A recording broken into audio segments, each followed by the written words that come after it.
দুনিয়া থেকে যাদের জান্নাতের সার্টিফিকেট আছে তাদের মধ্যে রাবিয়া বসরি একজন মহিষী আছে। তিনি এতটাই আল্লাহওয়ালা ছিলেন, কৃতদাস, অন্যের বাসায় কাজ করত সারাদিন, আর রাতে এসে আল্লাহর ইবাদতে মশগুল ছিল। এতটাই কান্নাকাটি করতো, যায় নামাজ ভিজে যেত তার চোখের পানি দিয়ে।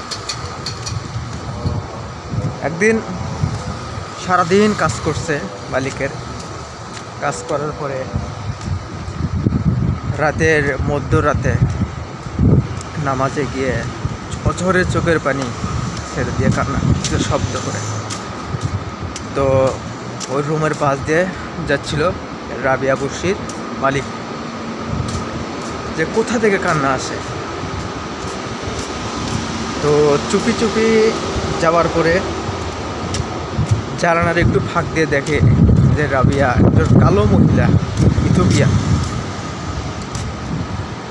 তো সে অঝরে কাঁদছে। তখন সে বুঝতে পারে এই কোনো দুনিয়ার কোনো সাধারণ মহিলা না, যে সারাদিন এত পরিশ্রম করার পরেও রাতের বেলা যিনি তাকে সৃষ্টি করেছে তার দরবারে সিজদায় গিয়ে অঝরে চোখের পানি ফেলতেছে। পরের দিন যখন কাজের জন্য যখন আসছে, কাজ শুরু করবে, তখন মালিক বলছে, রাবিয়া তোমার আর কাজ করতে হবে না, তুমি তোমার যে রবের ডাকে সারা দিয়ে চোখের পানি ফেলো, আজ থেকে তুমি তোমার রবের ডাকে তুমি শুধু সারা দিবে, তার ইবাদত বন্দেগী করবে, তোমার যত কাজ কাম আছে অন্য লোকজন করবে। এখনও তার কবর আছে, আমি যতটুকু শুনছি তার কবর থেকে এখনও সুঘ্রাণ বের হয়।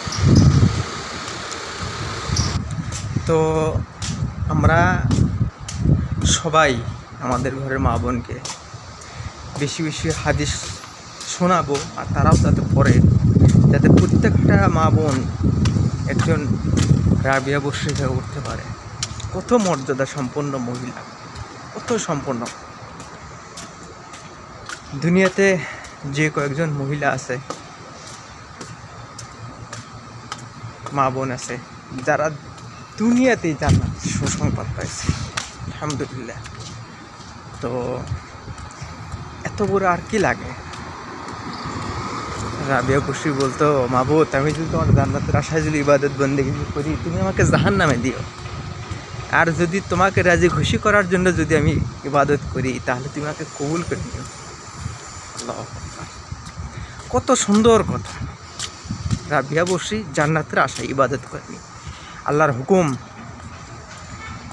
আল্লাহকে রাজি খুশি করানোর জন্য, আল্লাহকে খুশি করানোর জন্য, যে তুমি আমাকে সৃষ্টি করেছো, এই জন্য আমি তোমার হুকুম পালন করতেছি, তোমাকে রাজি করতেছি, খুশি করতেছি। মাবুদ তুমি আমার এই ইবাদতগুলো কবুল করে। কত সুন্দর কথা, কলিজা ছিঁড়ে যায় এগুলো কথা শুনলে, বুঝছেন। আর আমরা হতভাগা মুসলমান চেষ্টা করি না, যৌবন আমাদের চলে যাচ্ছে, আমরা রং লীলাই ব্যস্ত আছি, দুনিয়ার রঙের পোশাক।